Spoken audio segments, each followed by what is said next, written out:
Kung masipag ka, halika sa bahay ko. Pwedeng-pwede ka, makukuha mo din yung kagaya na nakukuha ko. So, isang magandang balita. Dahil naka-payout na po ako, yes, finally legit talaga siya na papasok yung account mo. Ano ba yan? Dungis ko pala. Na papasok sa account mo ang lahat ng kinita mo sa kay Nita.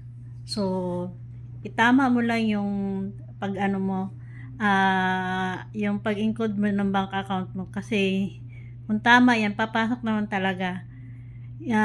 Madami ako napapanood na mga video na nagkakaproblema sa payout, hindi pumasok dahil mali po yung in-encode nila. So, kung tama talaga yung binigay mong bank account, lahat nandito sa ng payout mo, papasok yan eh. Ako isang beses lang ako nag-encode at sinunod ko talaga yung ano yung tamang ilagay sa bank account details. Okay naman so far. Actually, kailan ako nag-start? March ako nag-start. Itong mga kinita ko is from mga stars yan. At ngayon lang ako naka-payout for the first time kasi hindi ako eligible mag-payout ng $25. Inano sa akin nung umabot siya ng $100, doon ako naka-payout. So, tiyaga lang talaga. Kung magsipag ka sa bahay ko at sure mabibigyan ka ng stars. Kahit sa stars lang, okay na yan. Makaka-payout ka din, makaka-experience ka din ng payout kahit stars lang. Kasi yung kinita kong yan. Sa stars lang yan. Wala pa yung ads dyan. So, ugaliing magsipag.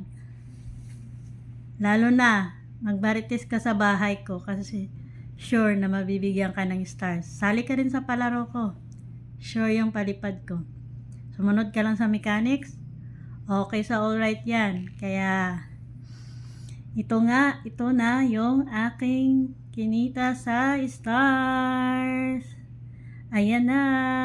Na-reveal ko na. Wala nang taguan. So, natanggap ko yung pumasok sa bank account ko kahapon. Anong oras ba yun? Hindi ko napansin yung oras. Basta pumasok siya kahapon. Nung chinek ko siya online, ayan na po yung ating payout. So, thank you po.